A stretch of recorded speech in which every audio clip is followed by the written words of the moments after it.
నా కుటుంబము నిత్యము నీ సన్నిధిని ఉండునట్లుగా దానిని ఆశీర్వదించుము. 2 సమూయేలు 7:29. యునైటెడ్ పీపుల్స్ ఫెలోషిప్ యూపీఎఫ్ నిర్వహించు 21 రోజుల ఉపవాస ప్రార్థనలు 2026 జూన్ 1 నుండి 21వ తేదీ వరకు ఉదయం 4 గంటల నుండి 7 గంటల వరకు. అంశం కుటుంబం దేవుని బాటలో. స్థలం Mennonite brethren Bethell church, mission compound, Golconda cross roads, Musheerabad, Hyderabad. అందరికీ ఆహ్వానం. ఆహ్వానించువారు దైవజనురాలు జాయ్ చెరియన్ గారు, వ్యవస్థాపక అధ్యక్షులు, సీనియర్ పాస్టర్, యూపీఎఫ్ హైదరాబాద్.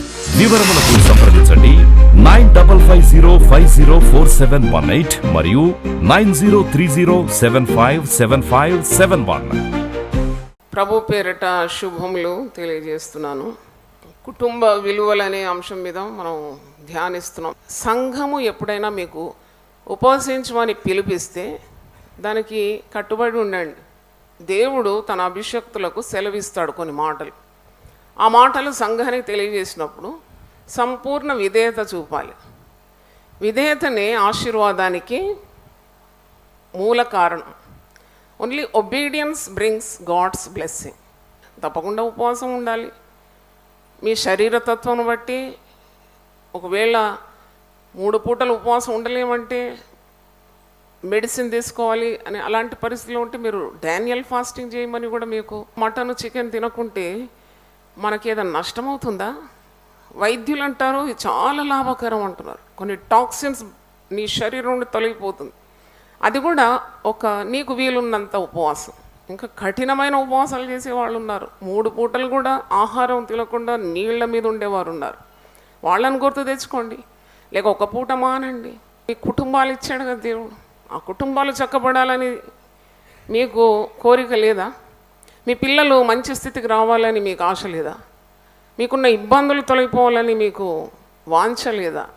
దేవుడు తన దాసులకు తన మాటలు అందిస్తాడు, అభిషేకం ఇస్తాడు. వాళ్ళు చెప్పిన మాటలు తప్పకుండా నెరవేరుతుంది. దేవుడు ప్రార్థన పిలిపించినప్పుడు లోబడాలి. ఎవరినైతే దేవుడు ఆశీర్వదించాలని కోరుతాడో వాళ్ళనే పిలుస్తాడు. మీకు దేవుడు ఆరోగ్యం ఇచ్చినాడు, మిమ్మల్ని వడిలో పెట్టుకున్నాడు, మీకు ఇంకా శ్రద్ధ రాలేదంటే చాలా శోచనీయం. It's a pitiable plight.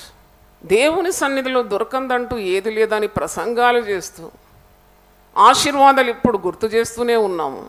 ఎన్నో సమస్యలతో మీరు తల్లడిల్లిపోతారు కదా, గుండె కొట్టుకుంటారు, తల బాదుకుంటారు, నలుగురికి చెప్పుకుంటారు. మీ సమస్యకు అది పరిష్కారమా? Is it the remedy to your problems? Who can help you? నీ ఇబ్బందుల్లో నీకు సహాయం చేసేవాడు ఒక్కడే దేవుడు. దేవునికి స్తోత్రం.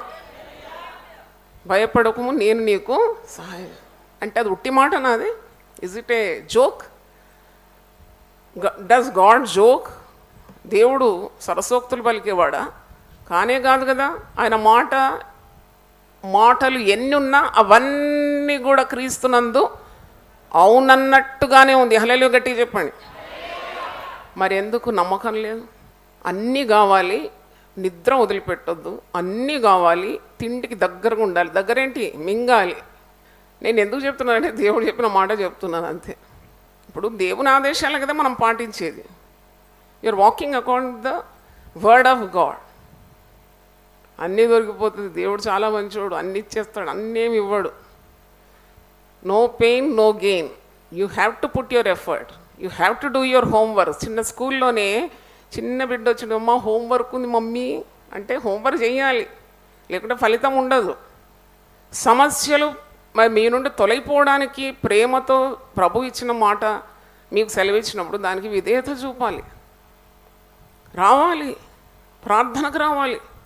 When the church gives you a invitation to pray, to fast, to come, don't take it lightly.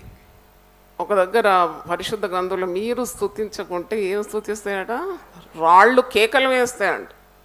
కాబట్టి the opportunity when it is knocking at your heart, just accept the honour the invitation. గౌరవించాలి, ఘనపరచాలి. సంఘము ఒక్కమ్మడిగా ఉపవాసం ఉంటున్నారు, మాంసాహారాలకు దూరంగా ఉంటే don't you respect that desire of the church or desire of the lord. కాబట్టి చాలా అంటే మీరు దీవింపబడాలనే చాలా తీవ్రమైన కోరికతో చెప్తున్నాను. ఇప్పటికీ మించిపోలేదు. ఆయన సన్నిధికి వచ్చిన వారు ఎవ్వరు కూడా రిక్తహస్తలతో పోరండి. He will not send any one empty handed. ఎందుకు ఉపవాసం ఉంటున్నాము అంటే, ఏ కార్యం జరగాలన్నా నేను చెప్పిన మాట కాదు, మార్క్ 9:29 ఇది ప్రార్థన వల్లనే కానీ ఇలాంటిది వదిలిపోవట సాధ్యమని నేను కాదు కదా చెప్పింది, ప్రభు చెప్పిన మాట మనం వినకూడదా? కాబట్టి చాలా ప్రేమతో, బహు నమ్రతతో, వినయంతో మీకు చెప్తున్నాను. మేము ఆజ్ఞాపించి మీకు ఉక్కిరి బిక్కిరి పెట్టడం లేదు. I want to see all of you getting blessed. పిల్లలు దీవింపబడాలి. గడ్డు రోజుల్లో ఉన్నాము. యవన బిడ్డల కొరకు ప్రార్థన చేయాలి. పిల్లలు ఎదిగిపోయినారు, వారికి వివాహాలు కావాలి, మరి జతలు కావాలి, పెళ్లి చేసిన పిల్లలకు సంతానం కావాలి, ఉద్యోగాలు లేకుండా చాలామంది డిప్రెషన్లో పోతున్నారు పిల్లలు. చిన్న బిడ్డలు స్కూల్ పంపితే వారు ఏ భరోసాలే తిరిగి సురక్షితంగా వస్తున్నారు. ఎన్ని అత్యాచారాలు జరుగుతుంది. లోకంలో చీకటి తప్ప ఇంకోటి లేదు. ఈ సమయాల్లో why don't you sacrifice something? శ్రద్ధ గలవాడే ఐశ్వర్యవంతుడు అవుతాడు. బద్ధకంగా పనిచేసేవాడు ఏమవుతాడట? దరిద్రుడు అవుతారు అని నేను చెప్పాను. ఆ మాట దేవుడు చెప్పిన మాట చెప్తున్నాను అంతే. కాబట్టి విరిగి నలిగిన హృదయాన్ని దేవుడు ఎప్పుడు అలక్ష్యము చేయడు. ఎక్కడుంది సమాధానం? ప్రేమతో చెప్తున్నాను. ప్రార్థనకు రండి. ప్రార్థన తప్ప మరి మీ సమస్యలకు పరిష్కారము లేదు. ఎవరు ఉద్ధరిస్తారు మిమ్మల్ని? మీకు అపాయం వచ్చినప్పుడు మీ దగ్గరికి ఎవరు వచ్చి మిమ్మల్ని ఆదుకుంటారు? దేవుడు మనకు ఆశ్రయమును దుర్గమునై ఉన్నాడు. ఆపత్కాలములో ఆయన నమ్ముకొనదగిన సహాయం. అందుకే ఒక స్త్రీ ఇంట్లో ఆరోగ్యంగా, ఆత్మీయంగా, పరిశుద్ధంగా, అన్ని విధాలుగా వర్ధిల్లితే ఆ కుటుంబము వర్ధిల్లుతుంది. ఆ కుటుంబం సంతోషంగా ఉండగలదు. దేవుని స్తోత్రం, హల్లెలూయా. ఈరోజు కుటుంబ విలువలనే 6వ సందేశం, కుటుంబంలో ప్రేమ అనే అంశం మీద నేను మాట్లాడుతున్నాను. Love in family life. ప్రేమ కావాలి, అందరికీ కావాలి ప్రేమ. నాకు ఎవరి ప్రేమ అక్కర్లేదని నేను ఇంతవరకు ఎవరిని వినలేదు. Every soul desires love. ఎవరైనా ప్రేమిస్తే వాళ్ళు ఎంత సంతోషపడతారు. వృద్ధాప్యంలో ఉన్నప్పుడు నీ పిల్లలు ప్రేమిస్తున్నారు, నీ భర్త ప్రేమిస్తున్నాడంటే ఎంత తృప్తి ఉంటుంది. అదే మరి ఎవ్వరు లేరు అన్నప్పుడు ఎంత బాధ కలుగుతుంది. కుటుంబంలో ప్రేమ అనేది చాలా ముఖ్యం. భార్య భర్తల మధ్యలో ప్రేమ కావాలి. అలాగే తల్లిదండ్రులు పిల్లలను ప్రేమించాలి. పిల్లలు కూడా తల్లిదండ్రుల పట్ల ప్రేమ, వినయము, విధేయత చూపితే కుటుంబం ఎంతో సంతోషంగా ఉంటుంది. ప్రేమ అనేది ఎక్కడి నుండి వస్తుంది? ప్రేమ మన హృదయంలో పరిశుద్ధాత్మ ద్వారానే కుమ్మరింపబడుతుందని రోమీలకు రాసిన పత్రిక 5:5 ఉంది. మరి ప్రేమ రావాలంటే ప్రభువు నుండే రావాలి. నేను ఒక మాట మరి చదువుతాను. కొలస్సీ పత్రిక 2వ అధ్యాయము 19వ వచనం చదవండి. కొలోసియన్స్ 2nd chapter 19th. అతి వినయాసక్తుడై దేవదూతారాధన ఎందు ఇచ్చ కలిగి తాను చూసిన వాటిని గురించి గొప్పగా చెప్పుకొనొచ్చు. తన శరీర సంబంధమైన మనసు వలన ఊరక ఉప్పొంగొచ్చు. శిరస్సును హత్తుకొనని వాడెవడునూ మీ బహుమానమును అపహరింపనీయకుడి.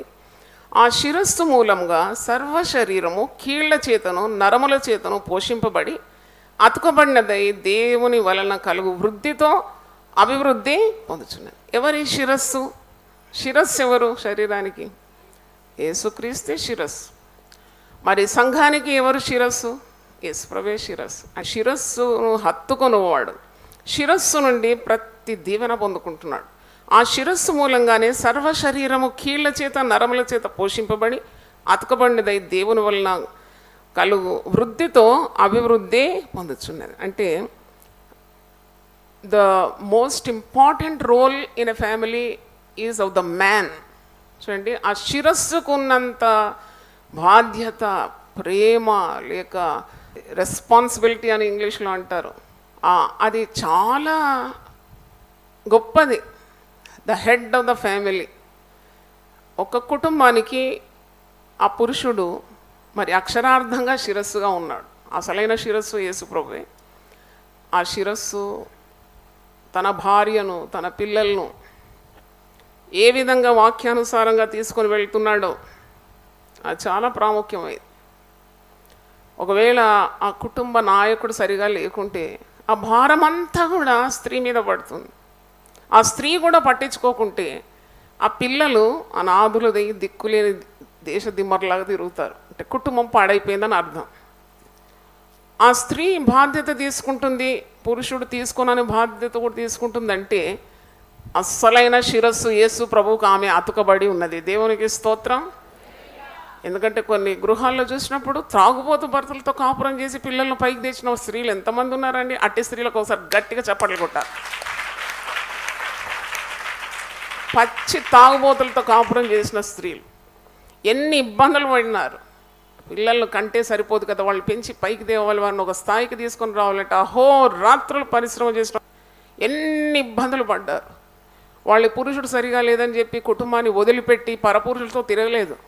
వాళ్ళు దేవుడిచ్చిన బాధ్యతలు సరిగ్గా నెరవేర్చినందుకు దేవుడు వారిని ఆశీర్వదించినాడు. పిల్లలను కూడా కలిగి ఉన్నారు. ఒకసారి చప్పట్లు కొడదాం, దేవుని స్తోత్రం.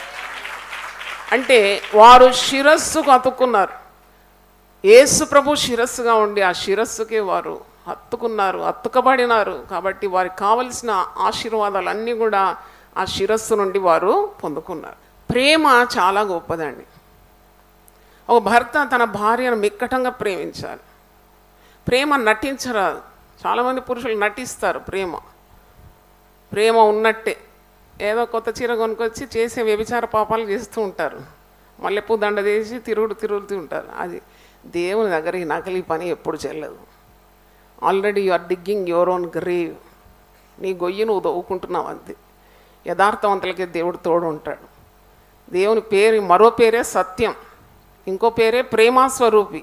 దేవుని కన్నులు ఎవరు కప్పలేరు. కాబట్టి ఎప్పుడు దేవుని భయమే మనకు ఆశీర్వాదం, ఐశ్వర్యం. హల్లెలూయా. కాబట్టి నీ భార్యను సరిగా ప్రేమించాలి. అంటే always a woman eagerly weights for the husband to love her. ఆ ప్రేమ దొరకనప్పుడే చాలా ఇబ్బంది పడుతుంది. కానీ ఒక విశ్వాసరాలైతే దేవుని ప్రేమలోనే తేలియాడుతుంది. నేను చెప్పేది సర్వసాధారణంగా ఉన్న గృహాల్లో తప్పకుండా భర్త భార్యను ప్రేమించాలి. ప్రేమ ఒకవేళ అది అంత విలువైంది కాదంటే పరిశుద్ధ గ్రంథంలో ఒక అధ్యాయాన్నే ప్రేమ కొరకు కేటాయించాడు దేవుడు. 1 కొరింథీ 13వ అధ్యాయము ప్రేమ గురించే ఉంది కదా. It's all about love. 1 కొరింథీ 12వ అధ్యాయము చివరి వచనంలో ఒక మాట ఉంది, కృపావరములలో శ్రేష్టమైన వాటిని ఆసక్తితో అపేక్షించుడి, ఇదియుగాక సర్వోత్తమమైన మార్గము మీకు చూపుచున్నాను. I show you the best way, the highest way. సర్వోత్తమమైన మార్గం. అదేం మార్గం? ప్రేమ మార్గం. దేవుని స్తోత్రం. కింద 13వ అధ్యాయంలో సర్వోత్తమైన మార్గము ప్రేమ. ప్రేమ ఎంత గొప్పదో చెప్తున్నాడు. 3 నుండి 7 వరకు నేను చదువుతున్నాను. బీదల పోషణ కొరకు నా ఆస్తి అంతా ఇచ్చినను, కాల్చబడుటకు నా శరీరమును అప్పగించినను, ప్రేమ లేని వాడనైతే నాకు ప్రయోజనం ఏమీయో లేదు. అంటే పేరు కొరకు ఇస్తున్నాడు అన్నమాట. పేరు ప్రఖ్యాతుల కొరకు ఇస్తున్నాడు. ఇచ్చి బీదలకు ఇస్తున్నాడు, దాన ధర్మాలు చేస్తున్నాడు, కాల్చబడుటకు శరీరం కూడా అప్పగిస్తున్నాడు. అంటే అసలైన ప్రేమ హృదయంలో లేకుండా ఏదో కీర్తి ప్రతిష్టల కొరకు ప్రాకులాడుతున్నాడు. అట్టివాడు వ్యర్థుడు. ప్రేమ లేని వాడనైతే నేను వ్యర్థుడు. I'm useless fellow if I do not carry love in my heart. Love resembles God. దేవుడు ప్రేమాస్వరూపి. దేవుడు లోకమును ఎంతో ప్రేమించినాడు. ప్రేమించి చేతులు కట్టుకొని ఊరుకోలేదు. తన అద్వితీయ కుమారుడైన యేసు క్రీస్తును మనకందరికీ అనుగ్రహించినాడు. హల్లెలూయా. ప్రేమ ఎప్పుడు ఇస్తుంది. Love always gives. అందుకే ప్రేమ హృదయంలో లేనివాడు వ్యర్థుడు. నేను ఇంతకుముందు చెప్పినాను, భార్య బిడ్డలను ప్రేమించని వాడు loser. He has lost so much in life. పరస్త్రీల మీద ఆశ పెట్టుకున్నవాడు కూడా లూజర్. ఎందుకంటే ప్రేమ నీ హృదయంలో లేకుంటే వ్యర్థుడు అని 2వ వచనం ఆఖరిలో ఉంది. ప్రేమ ఏం చేస్తుంది? What does love do? ప్రేమ దీర్ఘకాలము సహించు. హల్లెలూయా. కుటుంబంలో కావాల్సింది ప్రేమ వలన ఆ ఆత్మ ఫలము సహనం, దీర్ఘశాంతం. ప్రేమ దీర్ఘకాలం సహిస్తుందంట. అందుకే సహనం ఉన్న చోట కుటుంబాలు చాలా దృఢంగా కట్టబడుతుంది. ఓర్పు చేత ఓరుగల్లు పట్టడం వస్తుందట చేతికి. ఓర్పు చేత మీ ప్రాణములను మీరు దక్కించుకుంటారు. ఓర్పు అనేది సుగుణం, మర్చిపోకుండా ఆత్మఫలం. It's a fruit of the spirit. అంటే పరిశుద్ధాత్మ మరి ద్వారా హృదయంలో ప్రేమ నిండుకుంటే తప్ప నీకు ఓర్పు ఉండదు, సహనం ఉండదు. ప్రతి దానికి నువ్వు కయ్యానికి దిగుతావు. అందుకే ప్రేమ నీ హృదయంలో నిండుగా ఉండాలి. దయ చూపించు. నువ్వు ప్రేమ ఏం చేస్తుంది? దయ చూపిస్తుంది. ప్రేమ మత్సరపడదు. మత్సరం అంటే ఇల్ ఫీలింగ్, హేట్రెడ్, ఆర్గ్యుమెంట్స్, వివాదాలు. ఎక్కడ మత్సరం ఉంటుందో అక్కడ ప్రతి నీచ కార్యము ఉంటుందని పరిశుద్ధ గ్రంథంలో ఉంది. మత్సరపడదట. ప్రేమ డంబముగా ప్రవర్తించు. It's slow and steady. ప్రేమ కొందరు ప్రేమ ప్రకటించడానికి తెలియదు. వారు గుండె నిండా ప్రేమ ఉంటుంది, they don't know how to express. కొద్దిగా ఎక్స్ప్రెషన్ కూడా ఉండాలి. నీ గుండెలో ఏముందో ఎవరు తవ్వి చూస్తారు? నువ్వు చెప్పాలి అప్పుడప్పుడు ఐ లవ్ యూ అని చెప్పాలి నీ భార్యతో. భార్య కూడా చెప్పాలి thank you, I love you two అని చెప్పాలి. దేవుని స్తోత్రం. మరి ప్రేమ లేకుంటే ఎలాగ అతకపడుతుంది? ఇది పెద్ద క్విక్ ఫిక్స్ కంటే చాలా మరి శక్తి గలది. Communicate with your partner. Communication లేకుంటే వాళ్ళు అపార్థం చేసుకుంటారు. నీకు గుండె నిండా ప్రేమ ఉంది అని చెప్పి లాభం లేదు కదా. ఎంత ప్రేమించినానండి ఆమె నన్ను ఇట్లా మోసం చేసిందని మోసపడిన తర్వాత చెప్పి లాభం లేదు. అంతకుముందే చెప్పాలా, నువ్వంటే నాకు చాలా ఇష్టం, నువ్వు లేకుంటే ఈ కుటుంబము నడవదు, నువ్వు కీలక పాత్ర పోషిస్తున్నావు. ఎవరన్నా చుట్టాలు వచ్చినప్పుడు కూడా ఊరికి ఆమెను తక్కువగా మాట్లాడడం కాకుండా కొద్ది మాటలు చెప్పాలా. చాలా ప్రాముఖ్యం. నా భార్య లేకుంటే అసలు ఈ కుటుంబం కట్టబడకపోయేది, నా పిల్లలు ఇంత పైకి రాలేకపోయేది. ఒక చిన్న మాట కానీ how much satisfied she will be. ఆమె ఎంత సంతృప్తి పొందుతుంది. ప్రేమ ఎప్పుడు కూడా డంబముగా ప్రవర్తించదు, ఉప్పొంగదు, అమర్యాదగా నడవదు, సప్రయోజనం విచారించుకునదు, త్వరగా కోపపడదు, అపకారమును మనసులో ఉంచుకునదు, దుర్నీతి విషయమై సంతోషపడక సత్యమునందు సంతోషించును, అన్నిటినీ తాళుకొను. హల్లెలూయా. చాలామంది భర్తలు కూడా చాలా తాళుకుంటారు.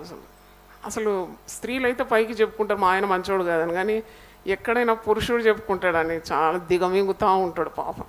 చాలామందికి తృప్తి లేని జీవితాలు ఉంటే వాళ్ళందరికీ మంచి శుభవార్తనే చెప్తున్నాను. Get connected to Jesus.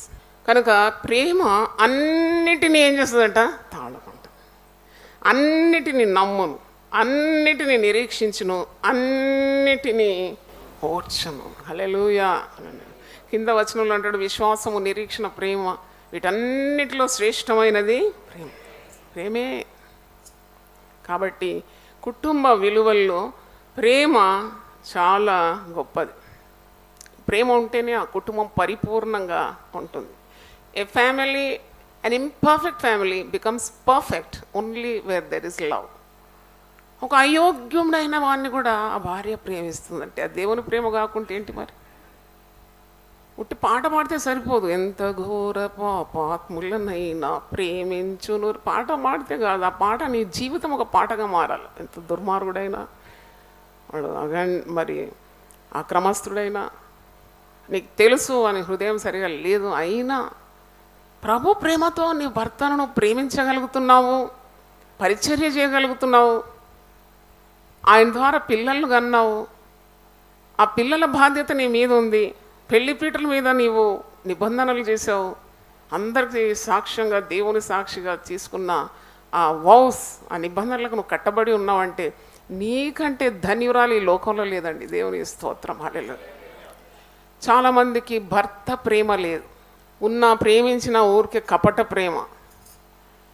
అది నేను చెప్పిన గంగిరేదు ఇక్కడ సై అంటది, మళ్ళీ బయటికి పోయి కూడా సై అంటది. అటువంటి ప్రేమలు అనుభవించే స్త్రీలు వాళ్ళకి తెలుసు their husbands are not in the right track, but still they love.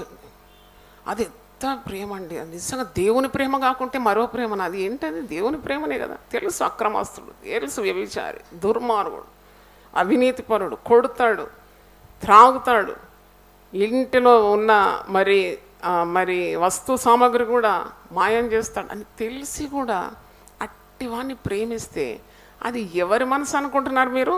క్రీస్తు మనసు. దేవుని స్తోత్రం. They have the spirit of Jesus, the mind of Jesus. వారెన్నడూ ఓడిపోరండి. దేవునికి స్తోత్రం. Hallelujah. Victory becomes there's.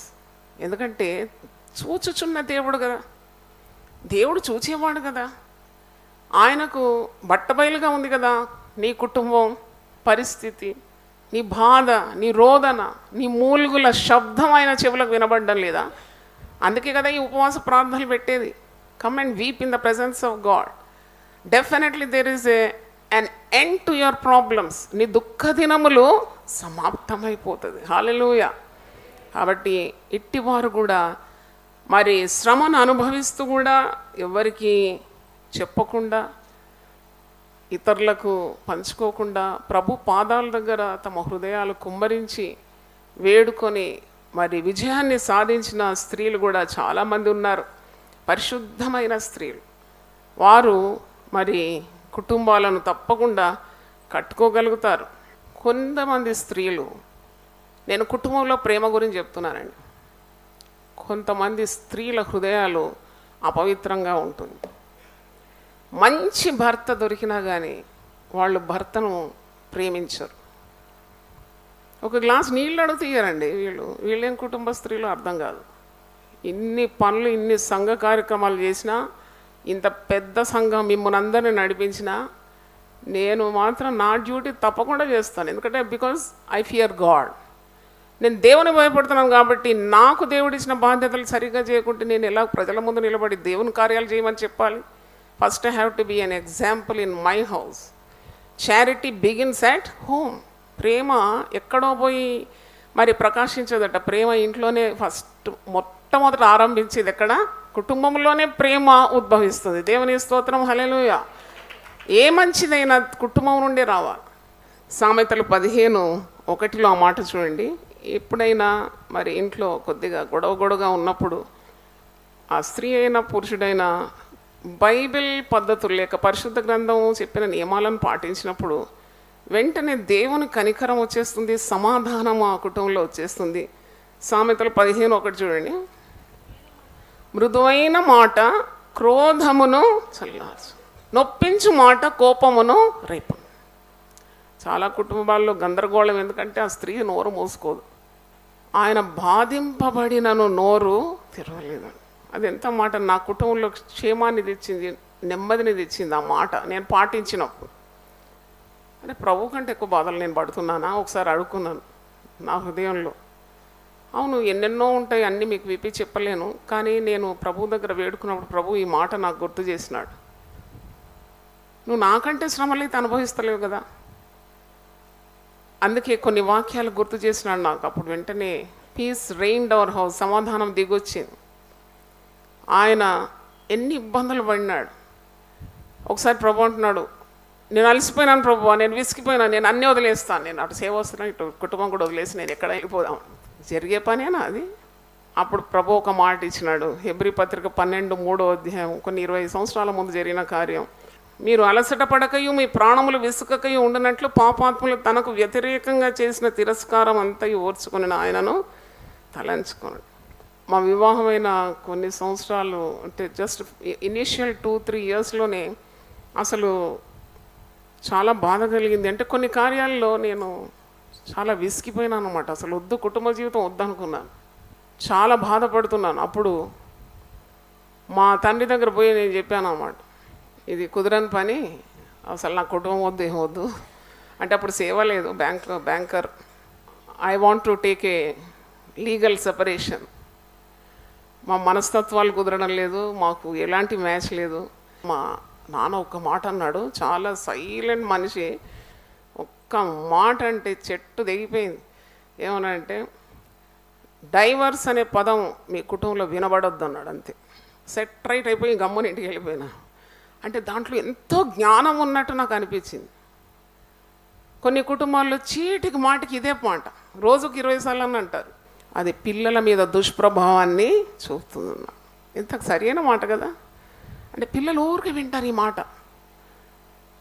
Divorce అంట, మమ్మీ డైవర్స్ అంటుండు, పప్ప డైవర్స్ అంటున్నాడు.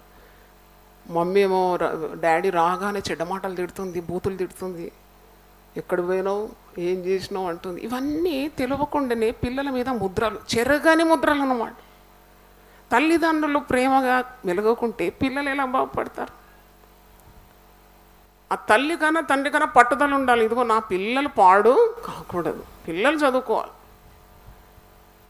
పిల్లలు పైకి రావాలి, వారి చదువుకు ఎలాంటి ఇబ్బంది కలగకూడదు, వారి భవిష్యత్తు పాడు కాకూడదనే పట్టుదల లేకుండా పిల్లలు ఎలా పైకి వస్తారండి? ఎప్పుడు మీరు కొట్లాడుకుంటూ తగులాడుకుంటూ, that destroys the children's future. కాబట్టి ఏదున్నా చక్కగా ఒక ప్రార్థన గది ఉండి ప్రభు సన్నిధిలో ప్రార్థన చేసి, కొన్నిసార్లు న్యాయం జరగదండి, నేను చెప్తున్నాను కదా, ఇంతమంది స్త్రీలు ఉన్నారు, పురుషులు ఉన్నారు, కుటుంబ జీవితంలో న్యాయం జరగదు. చాలా అనవసరంగా నువ్వు బాధలు పడాల్సి వస్తుంది. లేని నేరాలని మీద వేస్తారు, లేని వార్తలు పుట్టిస్తారు. ఎవరో కాదు, ఇంటివారే, కొందరు బంధువులే నిన్ను నీ భర్తను విడదీయడానికి ప్రయత్నిస్తారు. ఇలాంటివన్నీ సర్వసాధారణంగా లోకంలో జరుగుతుంది, ఏం కొత్త కాదు, వింత కాదు. మీరు అనుకుంటున్నారు మీకే సమస్యలు ఉన్నాయని. నువ్వు పెద్ద రాజగృహంలో పోయినా అక్కడేముంటాయి, సమస్యలు అంతటా ఉంటాయి. But how you deal with the problem matters much. సమస్యలు రాజభవన్లో ఉంది, పూరి గుడిసెలో ఉందండి.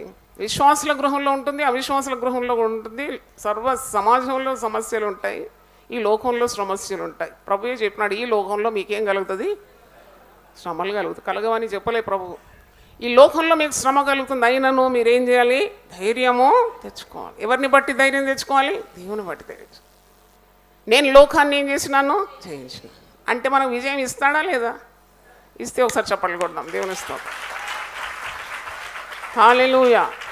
కాబట్టి కుటుంబంలో సర్వసాధారణంగా సమస్యలు వస్తాయి, కొత్త కాదు, వింత కాదు.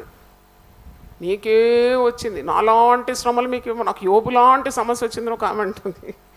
యోబులాగా నీకేమైంది? 10 మంది పిల్లలు ఒకరోజు వచ్చినారా? ఒళ్ళంతా పుండ్లతో పెంకతో గీక్కుంటున్నావా? అసలు నీకేమొచ్చింది? ఆస్తిపాసులన్నీ ఒకటే రోజు పోయినాయా? ఏం కాలేదు. యోబుకు వచ్చింది ఇసుమంతా కూడా నీకు రాలేదు. కనుక నీవేం చేయాలంటే వాక్యాన్ని ఆధారం చేసుకొని ప్రభువు మీద ఆధారపడాలి. వాక్యము నీకు తెలివిస్తుంది. నీ వాక్యం వెల్లడి అవుటతోడనే చీకటిలో ఏం కలుగుతుందట, వెలుగుపడుతుంది. నా కుటుంబము నిత్యము నీ సన్నిధిని ఉండునట్లుగా దానిని ఆశీర్వదించుము. 2 సమూయేలు 7:29. యునైటెడ్ పీపుల్స్ ఫెలోషిప్ యూపీఎఫ్ నిర్వహించు 21 రోజుల ఉపవాస ప్రార్థనలు 2026 జూన్ 1 నుండి 21వ తేదీ వరకు ఉదయం 4 గంటల నుండి 7 గంటల వరకు. అంశం కుటుంబం దేవుని బాటలో. స్థలం Mennonite Brethren Bethel church, mission compound, Golconda cross roads, Musheerabad, Hyderabad. అందరికీ ఆహ్వానం. ఆహ్వానించువారు దైవజనురాలు జాయ్ చెరియన్ గారు, వ్యవస్థాపక అధ్యక్షులు, సీనియర్ పాస్టర్, యూపీఎఫ్ హైదరాబాద్. వివరములకు సంప్రదించండి 9550504718 మరియు 9030757571. ప్రతిదినం దేవునితో నేను. కుటుంబ వ్యవస్థలు, జీవన విలువలు అస్తవ్యస్తంగా మారుతున్న ఈ రోజుల్లో ప్రభువు దాసురాలు రెవరెండ్ డాక్టర్ జాయ్ చెరియన్ గారు దైవ దర్శనంతో ప్రభువు సన్నిధిలో కనిపెట్టి పొందిన 366 విభిన్న ధ్యానాంశములను ప్రతిదినం దేవునితో నేను అనే పుస్తక రూపంలో ప్రపంచానికి అందించారు. ఇది అనేకుల జీవితాలను ప్రభావితం చేసే ఒక విలక్షణమైన గ్రంథము. పరిశుద్ధాత్మ దేవుడు ఈ పుస్తకమును పఠించే ప్రతి ఒక్కరిని స్పృశించి శక్తితో నింపునుగాక. ఈ పుస్తకాలిప్పుడు అందరికీ అందుబాటులో ఉన్నాయి. ఈ నూతన సంవత్సరంలో దీనిని మీరు ధ్యానించండి, మీ బంధుమిత్రులకు ఆత్మీయ బహుమతిగా అందించండి. పుస్తక ప్రతుల కొరకు సంప్రదించవలసిన ఫోన్ నంబర్లు 9550504718, 9030757571.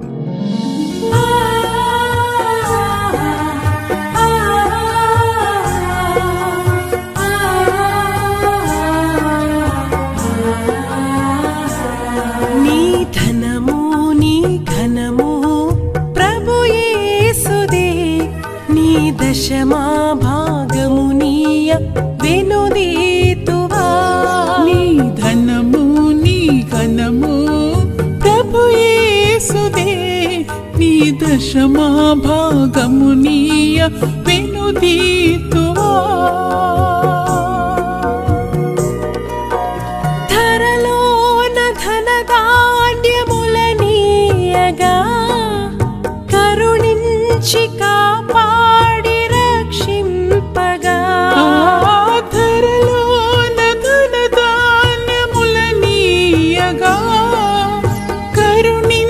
నుంచి కాపాడి రక్షింపగా పరలోకనాదుండు నీకీయగా మరి యేసు కొరకీయ వెనుదీతువా పరలోకనాథుండు నీకీయగా మరి యేసు కొరకీయ వినుదీతువా నీ ధనము నీ ఘనము ప్రభు యేసుదే నీ దశమా భాగము నీయ వెనుదీతువా